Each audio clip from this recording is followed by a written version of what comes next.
I've got some secrets you need to know about Frontierland.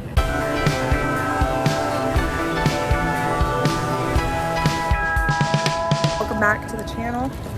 Today we're just gonna go through a full walkthrough of Frontierland, give you some secrets, some tips, some tricks, let you know everything there is to know about Disneyland's Frontierland.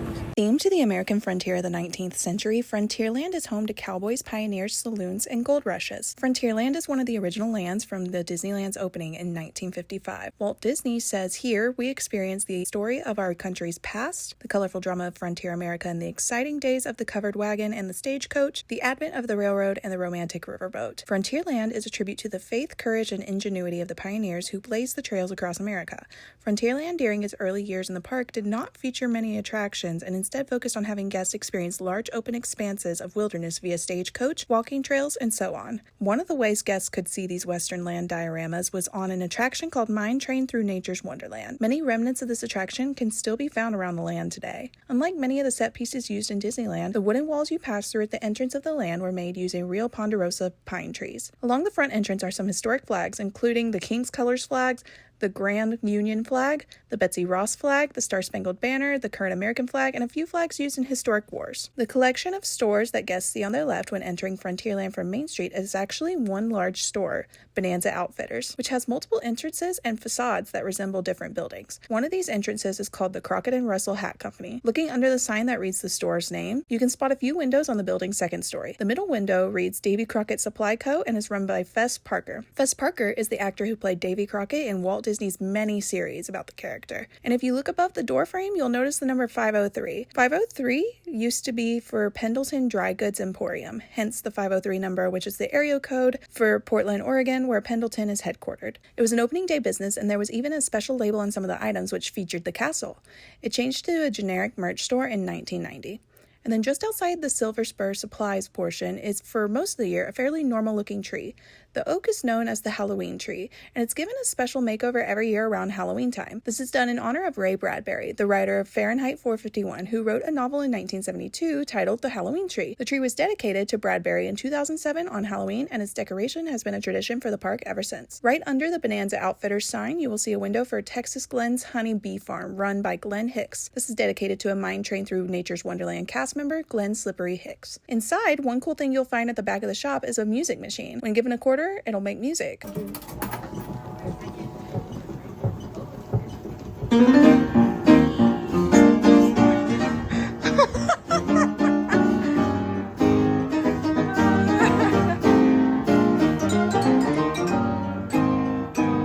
As you can see, it's really quiet.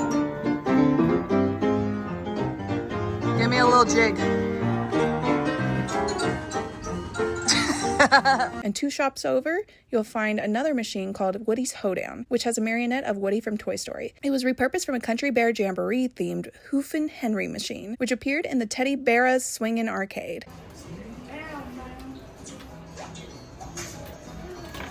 You get to press the buttons and make them move.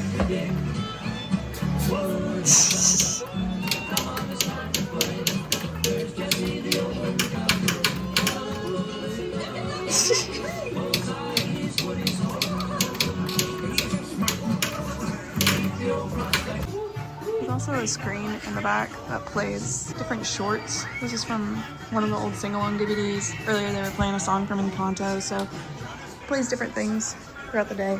There's also a press penny machine inside, which costs $1 for one if using cash, or $5 for all 8 if using card. Features Mickey, Minnie, Goofy, and Donald all in cowboy attire, Mickey and Minnie in a canoe, the Mark Twain Riverboat, a Big Thunder Mountain train, and Big Thunder Mountain. There are plenty of Buffalo Bills memorabilia around the shops too, referring to a former show next door at the Golden Horseshoe. Right outside the first shop you pass in the land is a jewelry stand where you can get custom engraved jewelry. There's also a mailbox where you can really mail letters and postcards to yourself or loved ones. Look down when walking around the outside of the shops. The ends of the boards are a different color to represent when people would kick dirt off their boots before going inside. And then right across the road is Westward Ho Trading Co. Right outside the doors is one of 2 statues depicting a Native American chief, the other one being on Main Street. These 2 statues once depicted the areas in the park where you could purchase tobacco. Westward Ho Trading Co. is a pin shop with a pin cart outside. It opened on September November 2nd, 1987, and was formerly called the Frontier Trading Post. There's usually a lot of pin trading, official and unofficial, going on outside. Inside, you can grab a portable charger using this machine and exchange it for a fully charged fuel rod when yours runs out. Also, outside on the right-hand side, you'll find elk and deer antlers mounted to the wall. Back in the days of the Wild West, many people were illiterate and unable to read, even store names, so trading posts would use animal antlers to signal that this is where people could purchase supplies. The Golden Horseshoe is a restaurant and attraction that opened in 1955. It is home to great food and used to host a live show called the Golden Horseshoe Review. The menu usually features chicken tenders, a wrap, and some sundaes and floats. They also offer mobile ordering and sometimes have seasonal items. The Golden Horseshoe stage unofficially opened on July 13th, 1955 as the Golden Horseshoe Saloon, when Walt and Lillian Disney, along with several guests, celebrated their 30th anniversary with a private party and a premiere showing of the original Golden Horseshoe Review. The first show to open on the stage was Slewfoot Sue's Golden Horseshoe Review on July 17, 1955. The review's music was written by Charles Lever, who served as the show's pianist, and used lyrics by Tom Adair. The script of the production was co-authored by two of its stars, Don Novis and Wally Bogue. This variety show ran a record 39,000 times and is listed as the longest-running musical of all time in the Guinness Book of World Records. The last show was on October 12, 1986. Since then, it has hosted multiple shows such as Golden Horseshoe Jamboree Show, Billy Hill and the Hillbillies, Golden Horseshoe Variety Show, Woody's Roundup, Frontierland, The Little Town That Could, Laughingstock Company, Salute to the Golden Horseshoe, and Showdown at the Golden Horseshoe. The interior of the saloon was designed by Harper Goff, the same person who designed a saloon set for the movie Calamity Jane starring Doris Day. Goff was already designing exteriors for buildings on Main Street, USA when asked to work on this project. The details of the saloon have the likeness of Pecos Bill and Slewfoot Sue from Melody Time. Slewfoot Sue is the saloon's fictional owner, and the inside of the saloon is designed to have the shape of a horseshoe. If you walk towards the front of the stage and look down at the center grate, you'll notice one of the holes is darker than the rest and shaped like a hidden Mickey. On the wall, there is a Frontierland Hall of Fame identifying real-world performers of the Golden Horseshoe Saloon and their characters. You can also find hidden Mickeys around Betty Taylor's picture. The Golden Horseshoe will often put on performances and plays outside the restaurant, including the Disneyland Band. If you look toward the ground, you'll notice the brickwork changes. This represents the stage. On the way to the restaurant next door, you can find another real mailbox. Stage Door Cafe is a quick service restaurant right next door with tons of outdoor seating. Stage Door Cafe opened in 1971 as an extension of the Golden Horseshoe Saloon. It was originally called the Golden Horseshoe Refreshment Stand and served mainly beverages and snacks. In 1983, it was renamed Stage Door Cafe and added more food items to its menu. It usually offers chicken tenders and corn dogs, offers mobile ordering, and occasionally has seasonal items. There's plenty of outdoor patio seating overlooking the rivers of America. Riverboat Terrace is a table service restaurant that specializes in Southern cuisine. It has been in operation since a month after opening day of Disneyland on August 17, 1955, making it one of the oldest restaurants in the park. You can join the walk-up list or make a reservation using the Disneyland app. The restaurant was originally named Aunt Jemima Pancake House and served breakfast and lunch. It was sponsored by Quaker Oats, which owned the Aunt Jemima brand at the time. The restaurant featured a live show with Aunt Jemima herself, who sang songs and told stories to the guests. The show was discontinued in 1960 and the restaurant was renamed Magnolia Tree Terrace. In 1971, it was renamed again to Riverboat Terrace and began serving dinner as well. Rancho del Zocalo is a counter-service restaurant that mostly includes Mexican dishes. Rancho del Zocalo translates to Ranch of the Town Square. It is named this way as at one point in time, the town section of Frontierland was once referred to as El Zocalo or Town Square. Before it was Rancho del Zocalo, the restaurant was known as Casa de Fritos, and it was under the management of the Frito Company. There, they sold Frito-related meals and general Mexican food. A certain employee of Alex Foods noticed that at the end of every day, there would be dozens of unused taco shells being thrown out. He suggested they cut up the excess tortillas, fry them, then season them to sell them to guests. Those products were eventually added to the menu, where their popularity was noticed by the then VP of Frito-Lay marketing. He made a deal with Alex Foods to mass-produce the chip, calling them Doritos. On October 1st, 1982, the restaurant became Casa Mexicana before adopting its current name of Rancho del Zocalo Restaurante on February 6, 2001. The restaurant's logo resembles Zorro on horseback. Zorro used to appear live in Disneyland's Frontierland. The window labeled Mineral Hall references Frontierland's defunct Mineral Hall, which predated the restaurant. Mineral Hall closed in 1963, and it was the place to go for blacklight rocks. It was located near the little mining town of Rainbow Ridge. Halfway up a wooden support post near the corner of a wall behind a condiment and napkin cart, you can spot a Mickey depression in the wood. You'll see it best by looking back in from the exit with the gate on the restaurant's right side as you approach the restaurant from the main Frontierland walkway.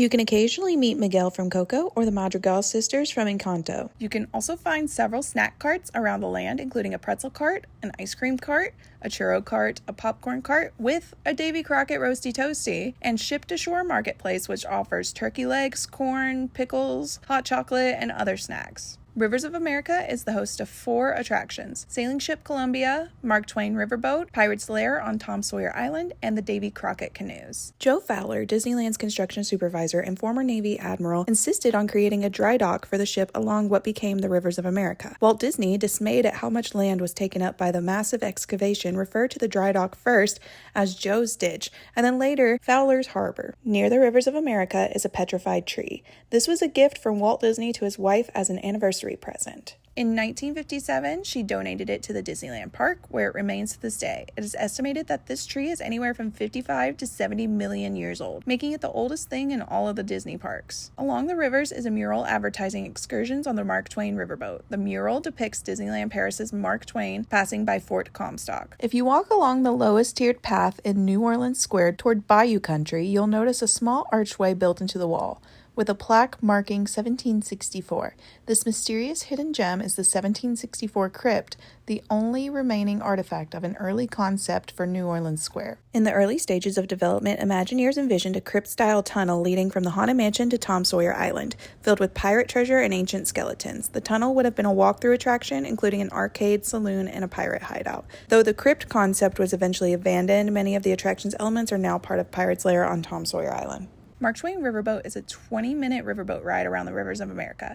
It has no height requirement and runs limited hours through the day. The Mark Twain is a 150-ton, 28-foot high, 105-foot long. The waiting area resembles a real riverboat loading area, with cargo deliveries sharing space on the dock. The author, by the name of Samuel Langhorne Clemens, more commonly known under his pen name of Mark Twain, wrote famous literary pieces such as Adventures of Huckleberry Finn and The Adventures of Tom Sawyer. The Mark Twain Riverboat can be considered the very first operational attraction in Disneyland. 4 days before the park officially opened, the boat was operated to host Walt and Lillian's 30th anniversary party. The Mark Twain Riverboat's capacity limit is 300 people at a time. This number comes from the park's opening day, where the attraction did not yet have any kind of maximum capacity. 500 people were actually crammed onto the boat at once, where they all crowded to one side of the vessel, tipping it over and derailing the ship. The capacity has been 300 ever since. Mark Twain is actually a nautical term, where a mark refers to the depth of the body of water, and Twain is an archaic term meaning two. Thus, a Mark Twain represents a water depth that is safe for a boat to pass through. This in turn gives the Mark Twain Riverboat's name a double meaning. Because Mark Twain was the first functional paddle wheeler built in the United States in 50 years, the WET designers conducted extensive research to build it like riverboats were built in the heyday of steam-powered ships. The design was by D.M. Callis, former naval architect for Todd Pacific's shipyards. Upon boarding Mark Twain, passengers are free to move about the 3 levels. The lower deck's bow has chairs and features sleeping quarters and a sink to maintain the illusion of this being the captain's living quarters. The upper deck provides a vantage point for viewing landmarks during the voyage. Atop the Mark Twain Riverboat is where the captain resides. There's a small chance that if you ask nicely or simply get very lucky, the captain will allow you to steer the ship and blow the horn. Found in the captain's quarters is a book that you can then log your name into, followed by a certificate. While the Mark Twain is on a track and only gives the illusion of a free-range ship on the river, the paddle on the back is not fake. That structure is what truly propels the ship forward. Study the metal grille work between the smokestacks and high above the Mark Twain's prow for a sideways classic Mickey. Once the ship casts off, it begins its voyage around the rivers of America.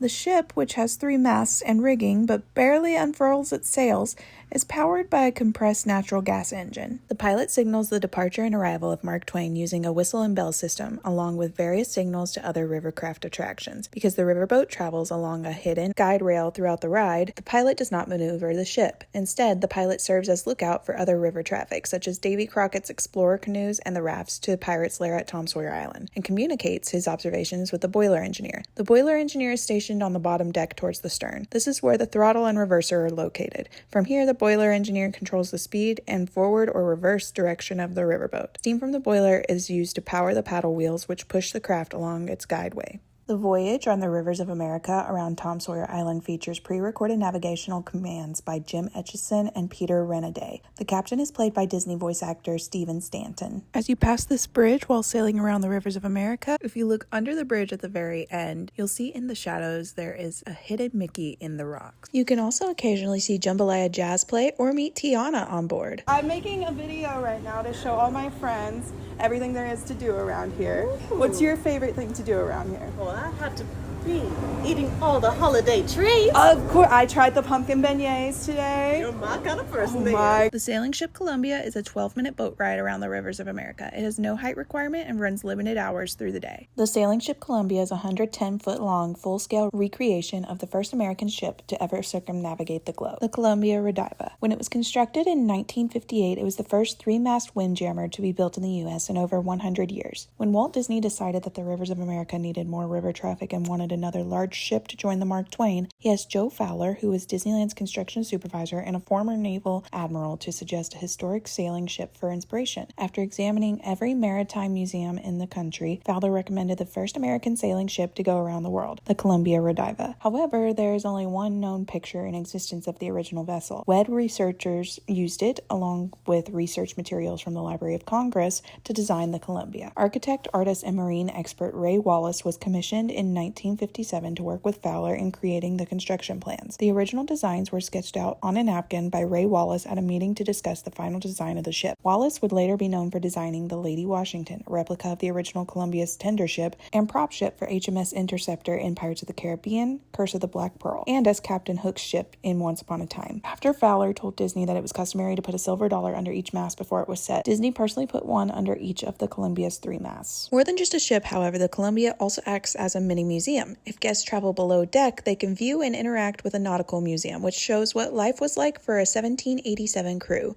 In addition to the galley, pantry, dry stores, and sick bay, there are quarters for the crew, bosun and bosun's mate, first mate, captain, and surgeon. Pirate's Lair on Tom Sawyer Island is a walk-through and play area you can get to by crossing the rivers of America by raft. There's no height requirement, and it usually has limited hours during the day. The rafts that take guests to and from Tom Sawyer's Island are the only motorized boats in Disneyland that are not bound to tracks. Tom Sawyer's Island is the only attraction at Disneyland that was designed 100% by Walt Disney. Every other attraction at the park that Walt had a hand in was also overseen by other Imagineers. Walt was a huge fan of Mark Twain's works and wanted children to be able to experience the fun of playing in the outdoors, just as Tom Sawyer and Huckleberry Finn did in their stories. When Walt dedicated the island, he brought dirt from Mississippi, which is where the events of Adventures of Tom Sawyer takes place. This dirt was then mixed into the dirt on the island to give the whole place a bit more authenticity. Back in the day, cast members would hide several of Tom's paintbrushes around the island for guests to find. Once found and turned in, the guest and their family would receive a bonus fast pass for Splash Mountain or Thunder Mountain. For the retheming of the island in 2007, where many of the references to Huckleberry Finn and Tom Sawyer were removed, the area was known only as Tom Sawyer's Island. After many years, Disney refurbished the island, replacing much of Tom Sawyer's items with references to the Pirates of the Caribbean films. The island's full name is now Pirate's Lair on Tom Sawyer Island. One of the first small secrets you see is the water fountain being called the Fountain of Youth. On the island, guests may pass a large wooden wall that is painted with a sign that reads Fort Wilderness. When the island was first opened to guests, the section known as Fort Wilderness was the main attraction, hosting a variety of interactable objects and show scenes. With the pirate retheming of the island, the original Fort Wilderness was demolished. The one that exists on the island today honors what came before it, though it now only acts as a staging and costume area for the Fantasmic show. The Landing is an area at the front of the island containing Lafitte's Tavern and the W. Turner Blacksmith. The tavern cannot be entered as it is currently used to store props and equipment for the Fantasmic show. Lafitte's Tavern is named after historic New Orleans pirate Jean Lafitte. In the 1990s, Lafitte was proposed to be central to a mega theme between Tom Sawyer Island, Pirates of the Caribbean, and the Haunted Mansion, which would have amplified the Pirates of the Caribbean themed passage from a crypt outside the Haunted Mansion, under the rivers of America, to Tom Sawyer Island. Dead Man's Grotto is a long, eerie cave filled with interactable elements for guests to see. Of these, there is the Dead Man's Chest, which, upon being touched, will trigger a lighting change and the voice of Davy Jones and a heartbeat sound effect to play. By the point in the timeline the attraction takes place in, the Dead Man's Chest would contain the beating heart of William Turner. There's also an interactive element where you'll hear audio if you touch the treasure. Additionally, there's an audio animatronic pirate towards the end of the cave, which will occasionally take on a ghastly skeletal form. The curse of the undead prisoner resembles the curse which Barbossa and his crew had in the first Pirates of the Caribbean film. The note on the curse is left by Joshua Gibbs. The undead prisoner refers to the other skeleton as Billy Bones, the name of a pirate from Treasure Island. The undead prisoner's design appears to be repurposed from a concept artwork of Ken Anderson made for an early version of the Haunted Mansion. Near the end of Dead Man's Grotto, a jail cell is secured with 2 Mickey-shaped blocks at the end of long chains. You can find bathrooms right outside the exit of this section. Castle Rock is a more simple section of the island as it has remained mostly unchanged during the pirate retheme. Along some barrels and wooden planks there are a few telescopes that guests may use. Though nearly all the Tom Sawyer and Huck Finn elements of the island are now gone, one piece of that history still remains. On top of the hill is Tom Sawyer and Huck Finn's treehouse. Carved into the tree's trunk is a heart that has the names Tom and Becky written inside. Becky Thatcher is Tom Sawyer's love interest in the book. Shipwreck is a small walkthrough attraction themed after a wrecked ship that does not feature any interactable elements. The official description of this section alludes to the fact that the Kraken, a mythological creature, was the cause of the shipwreck. You can find bathrooms here as well before the next section. Captain's Treasure is a photo op that is built to resemble a giant mound of gold and pirate loot. Occasionally you can see the bootstrappers play or Jack Sparrow walking around.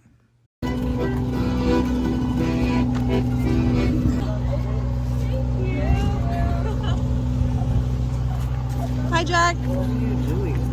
I'm making a vlog about your island.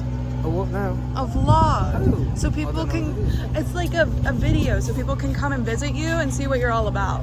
Oh, I see. Yeah. Okay. Do you have any secrets to show me here? I just have a presentation. This is a stick. Okay. It's a rather good one. Okay. You could use it as a digging tool. Okay. You could also use it to thwap people who aren't behaving properly. Yeah. You could also throw it if you have a dog. Have you Or on a whacked dog. anybody lately? No.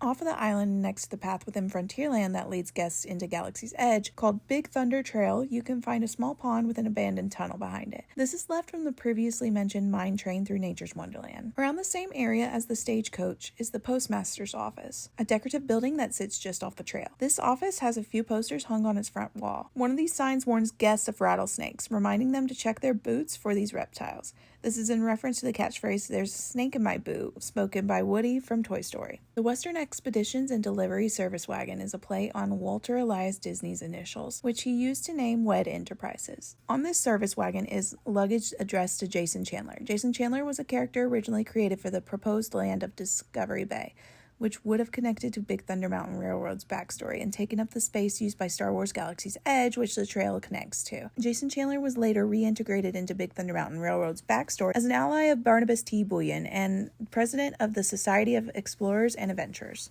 The area that Star Wars Galaxy's Edge occupies used to be home to Big Thunder Ranch, a part of Frontierland that mimicked an 1800s horse ranch. The top of some signposts on Big Thunder Trail, notably the one that reads Pathway to Fantasyland, have the old logo for Big Thunder Ranch carved into them. Additionally, 2 lanterns that sit along the pathway, as well as many of the hanging lights, also feature the logo, with these props being recycled from the ranch. You can also find a guest relations booth on this path for any questions or assistance. Some other helpful things you'll find are plenty of water fountains with bottle filling stations, AEDs, plenty of hand sanitizer stations, and bathrooms by Rancho del Zocalo. The Frontierland Shootin' Exposition is an arcade-style game that simulates a shootout in Tombstone, Arizona over Boot Hill in 1850. The gallery included a jail, hotel, bank, and cemetery with a total of 97 targets which are animated when shot. The Frontierland Shootin' Exposition originally used real lead bullets from 1955 to 1982. Due to the maintenance cost of having to replace or repaint the targets nearly every night, which would use 2,000 gallons of paint a year, the guns now only shoot infrared light. It costs 50 cents to play, but if you get to the shooting gallery early in the morning, you can play it for free. In front of the Nancy's Dan Tombstone, 3 lobes of a cactus resemble a classic Mickey. Big Thunder Mountain Railroad is a mine train roller coaster with a 40-inch height requirement. Sometime in the late 1800s, gold was discovered on Big Thunder Mountain in the American Southwest. Overnight, a small mining town called Rainbow Ridge became a thriving one under the thumb of the greedy mining company owner Barnabas B. Bullion. Mining was prosperous, and an extensive line of mine trains was set up to transport the ore. Unknown to the settlers, the mountain was a sacred spot to local Native Americans and was cursed. Before long, the settlers' desecration of the mountain caused a great earthquake which befell the mines and town, and the town was abandoned. Sometime later, the locomotives were found to be racing around the mountain on their own without engineers or a crew.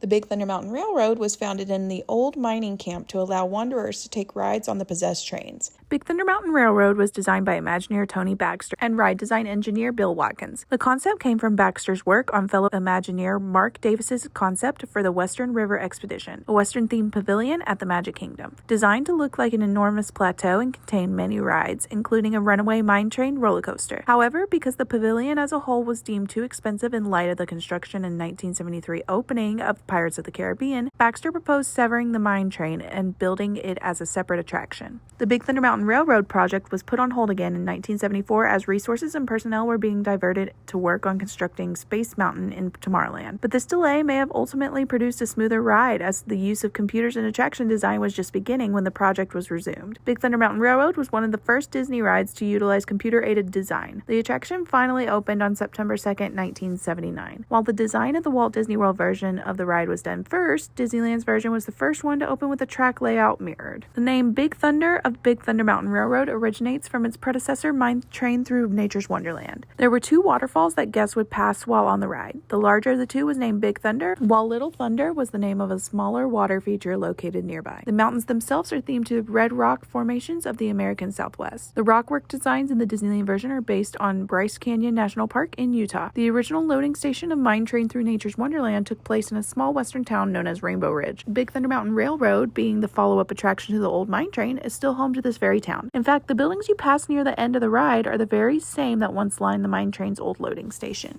An upside-down hidden Mickey is formed of round rust or stained circles that surround bullet holes on the back of a wooden standby entrance sign in front of the attraction. There is also a black Ace of Clubs playing card pinned with bullet holes near it. This implies that citizens of Rainbow Ridge were firing at the card as a marksmanship game. The card could also be a partial tribute to Black Bart, a gunslinging face character who used to appear in Frontierland and who had a black Ace of Spades playing card tucked into his hat. There is a small notice sign on the queue of Big Thunder Mountain Railroad. This notice is signed by Willard P. Bounds. This name is taken from Lillian Disney's father, Willard P. Bounds. California's version of the ride is the only version of the ride to feature an outdoor station. All the other versions feature an indoor station. The old prospector that talks to guests just before they ride Big Thunder Mountain is voiced by Dallas McKinnon, the same man who provided the narration for Mine Train Through Nature's Wonderland. There's an old superstition that says that horseshoes mounted to a wall that face upward in a U shape are representative of good luck. Meanwhile, the horseshoes that face downward are the opposite, since they've had all their luck poured out on them. As you enter the last hill of Big Thunder Mountain, the one with the exploding dynamite, look to the beam above, you see the only horseshoe on the ride that is flipped upside down. If you're in a specific area near Big Thunder Mountain, look past the dinosaur bones to see a post with wooden signs pointing in different directions. These signs read the names of other incarnations of the Big Thunder Mountain town across the various Disney parks, including their distance from the original. They include Tumbleweed at Walt Disney World in Florida, Thunder Mesa at Disneyland Paris, Grizzly Gulch at Hong Kong Disneyland, Rainbow Ridge, which is the town right next to the sign in Anaheim. The Rainbow Cavern scene is inspired by the cavern of the same name from Mine Train Through Nature's Wonderland, along with several of the animals being repurposed figures from the same attraction. The goat with the dynamite is known as Billy the Goat. Keeping your focus on him while spiraling down gives the sensation that you're spinning downwards in a spiral. By the second lift hill is a crate for Burke, addressed to the Assay Office of Big Thunder. This is a tribute to Disney Imagineer Pat Burke, who is involved on much of the design of Big Thunder Mountain Railroad. The image of the bobcat perched atop the cactus to avoid boars is a tribute to Disney's True Life Adventures documentary film The Living Desert from 1953. And that brings us to a close on this walkthrough. Let me know what your favorite detail is or anything I might have missed. Make sure to like and subscribe to see more content like this. See you next time.